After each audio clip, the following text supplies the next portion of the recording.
Today's sermon is called Plot Against God, and it's based on Nehemiah 6.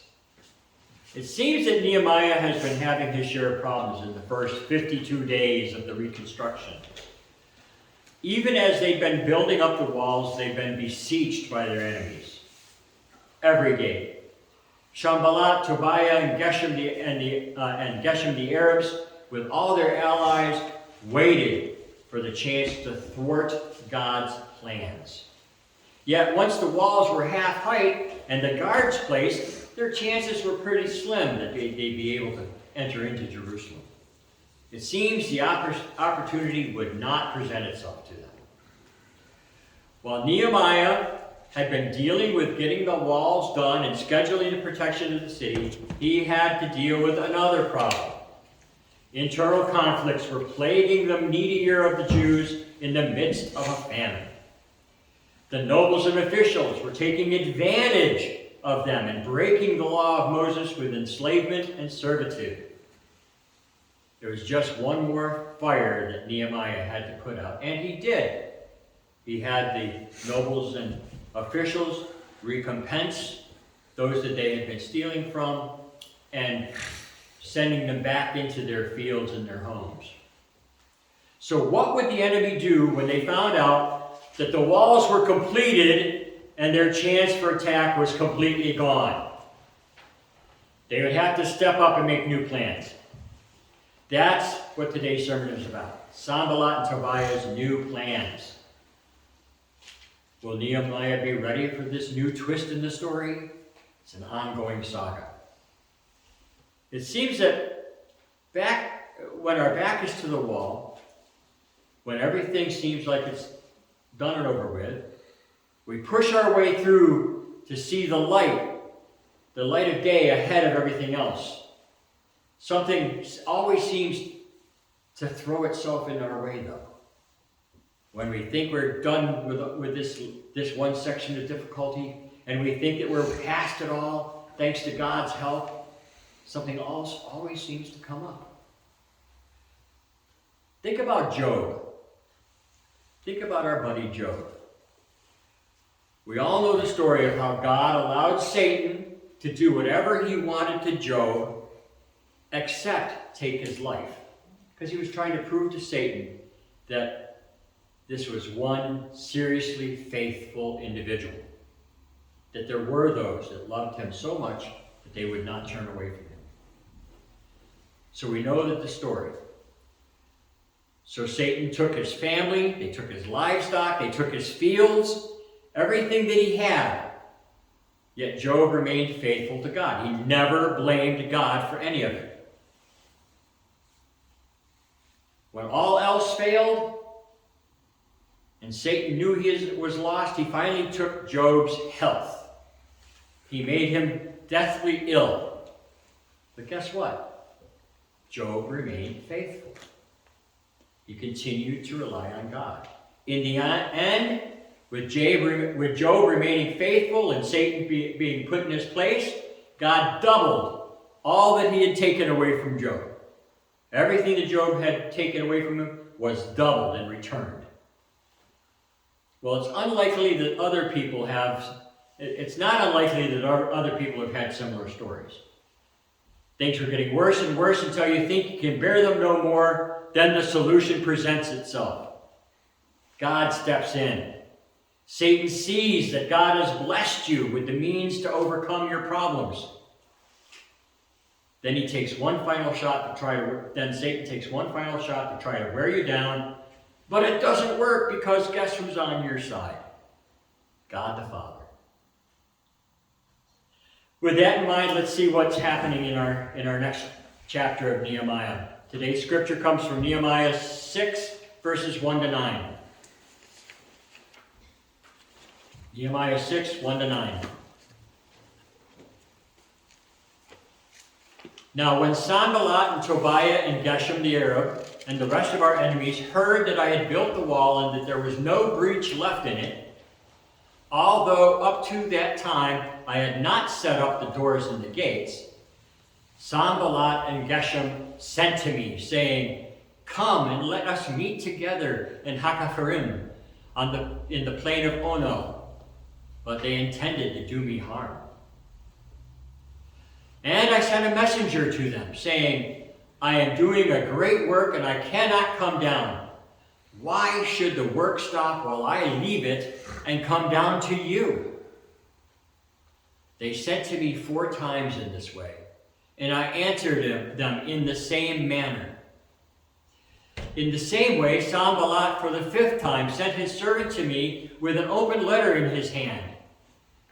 And it was written, it is reported among the nations, and Geshem also says it, that you and the Jews intend to rebel. That is why you are building the wall. And according to these reports, you wish to become their king. And you have also set up prophets to proclaim concerning you in Jerusalem.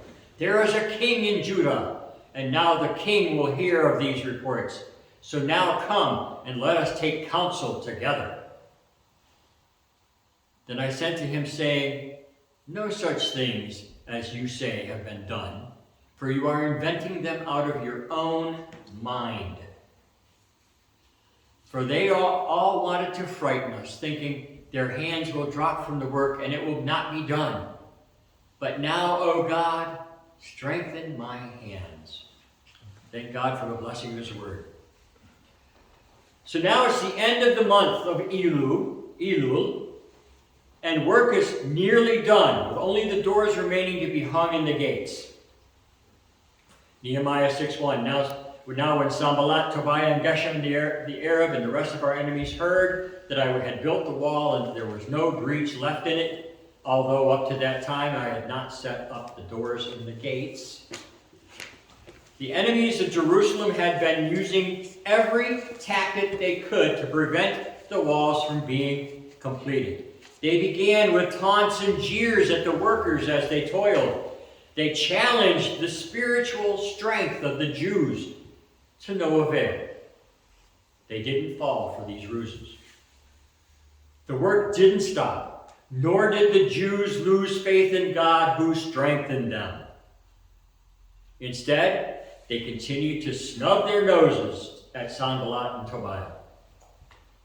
When the walls were half done,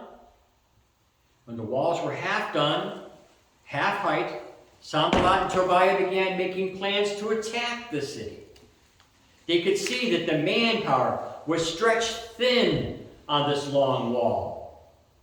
They only wanted to find the point where they could breach and attack. But again, the Jews found the means to discourage the enemy and protect the walls and their families. Nehemiah 4:14, going back a couple chapters.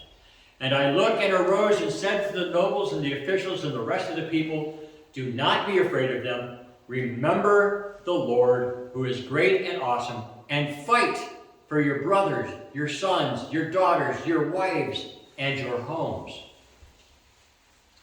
Now think about this. If you can't stop the workers, what are you going to do? You're going to try to stop the manager. You're going to try and stop the boss.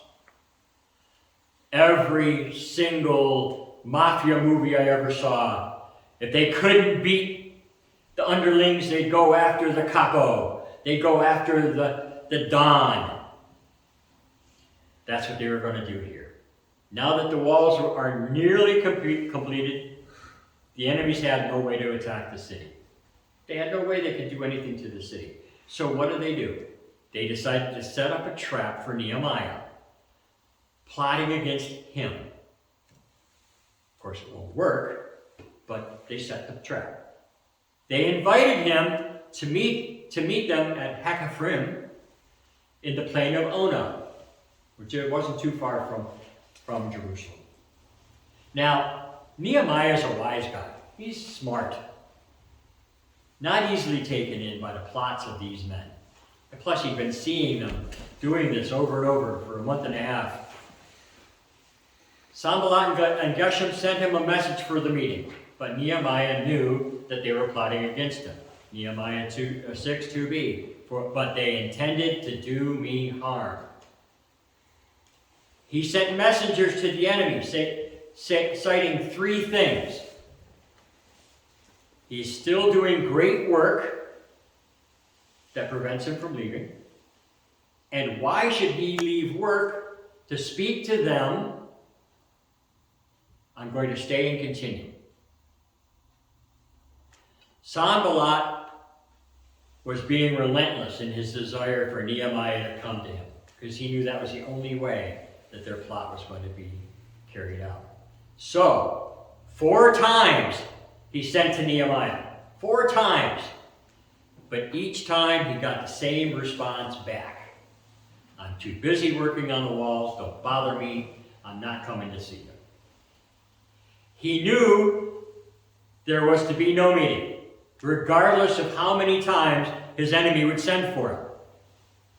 The 5th messenger approached him with a letter, an open letter.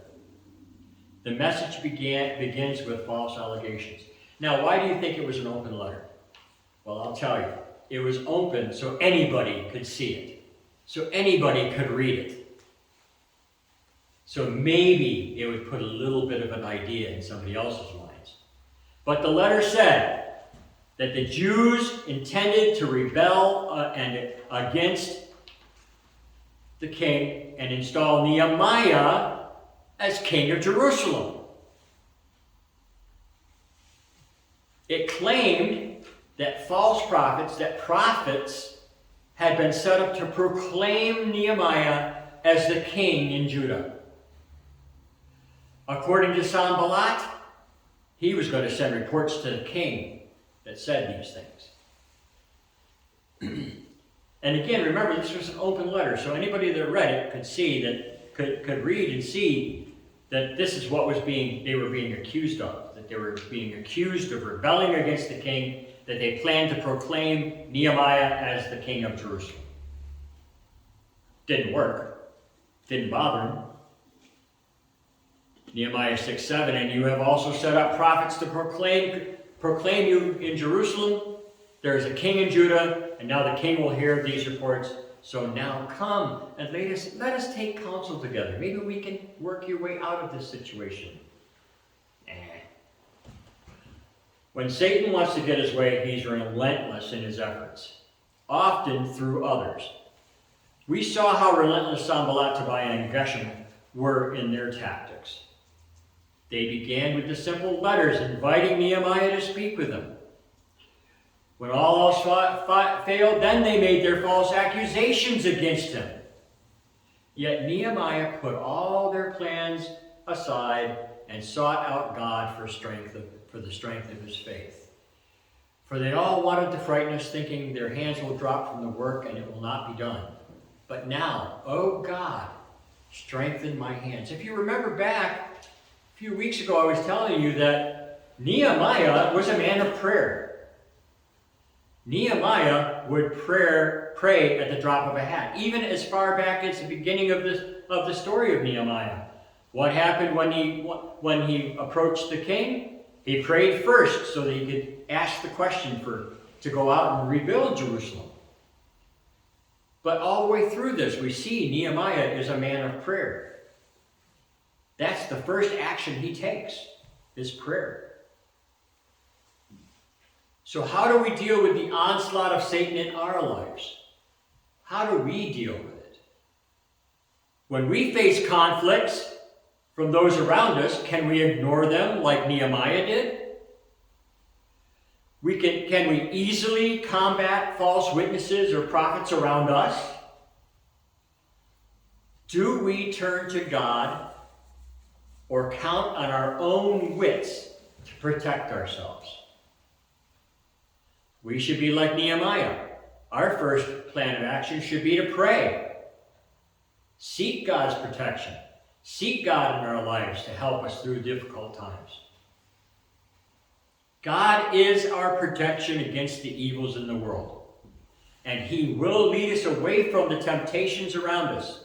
1 John 5:18. We know that everyone who has been born of God does not keep on sinning, but he who was born of God protects him, and the evil one does not touch him.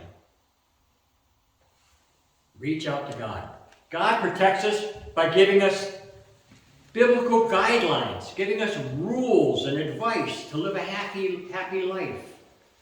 He protects us by providing us with his wise counsel, seeking that we are friends of the wise and not friends of the fools.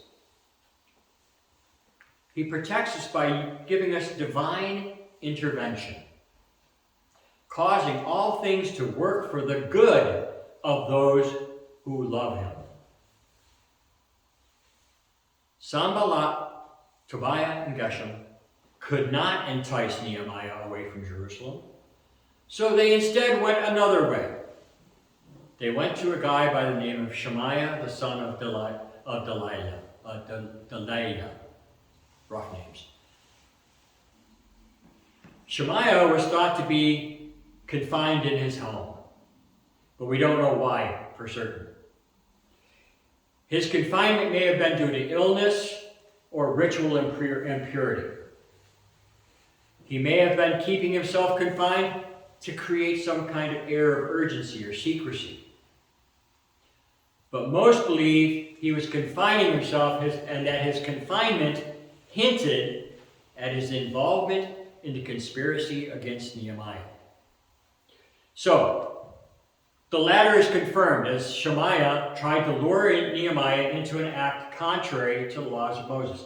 After everything else failed, after Sanballat and those others couldn't get him to come out and see him, he decided to use people inside the walls to get Nehemiah in trouble. So, Shemaiah tried to lure Nehemiah into laws contrary to the law of Moses. He says, "Let us meet together in the house of God, within the temple. Let us close the doors of the temple, for they are coming to kill you. They are coming to kill you by night."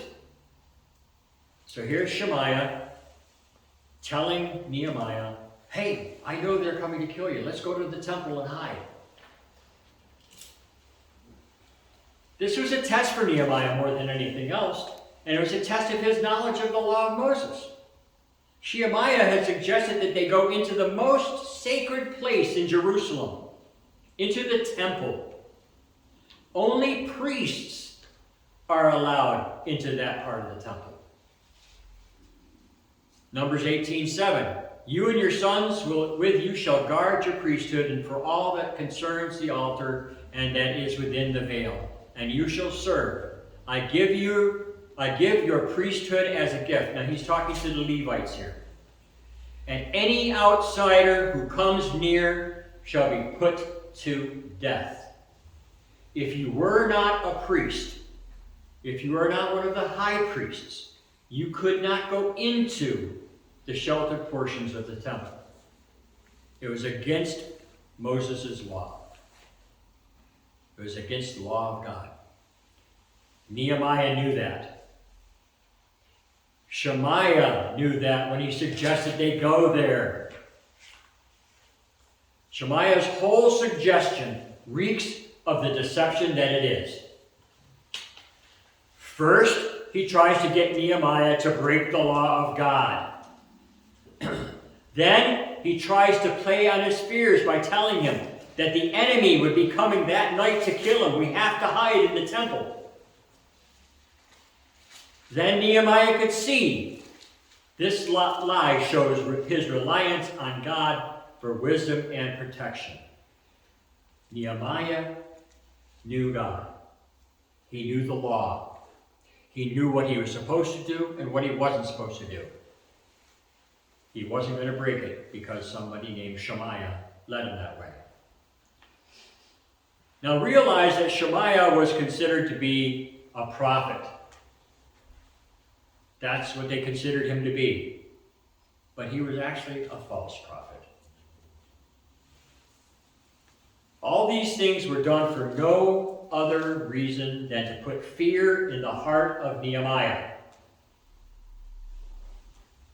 It was not only Shemaiah who showed himself as a false prophet that day, but there were others in Jerusalem as well. This man, Shemaiah, had been hired by Sanballat and the others to bear false witness. And there were others, like I said, including someone named Noadiah, who was a false prophetess.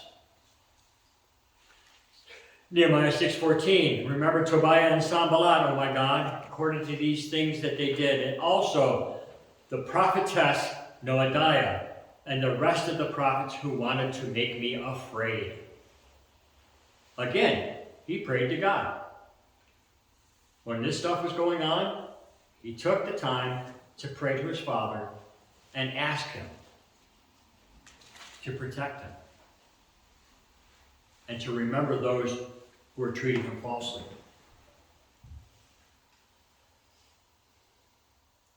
Again, their whole purpose was to try and make Nehemiah afraid. Yet, how can you recognize false prophets in your presence, in the midst of our lives? How can we recognize the false prophets? For us, something we have to do. We have to listen to what they say and see if it conflicts with the laws of God, if it conflicts with biblical teachings that we've been given. Is that prophet telling us what's in the Bible, or telling us what he wants us to hear, or what he thinks we want to hear? They will show that they are seeking personal gain and personal recognition rather than serving the Lord. Finally, they will always appeal to a person's emotions rather than to the truth.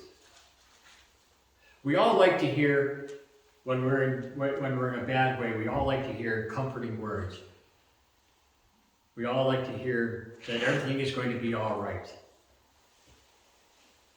But do we want to hear, should we want to hear that more than we should want to hear the truth that God tells us?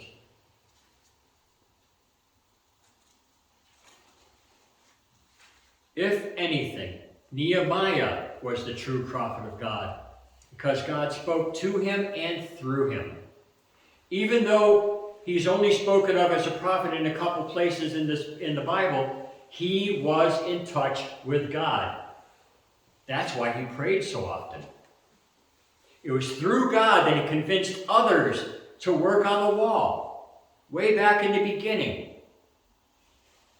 God gave me this mission. He wants us to do this. And it was through God that he could discern the falsehood of Shemaiah. Without God in his life, he would not have seen Shemaiah for the false prophet that he was. So now, as I started to say, it's the month of Elul, the 25th day, and 52 days since they started the project of rebuilding Jerusalem. And the walls were finished. The gates were hanging. That part was done. With the walls completed, all the nations around them became afraid. 6:16.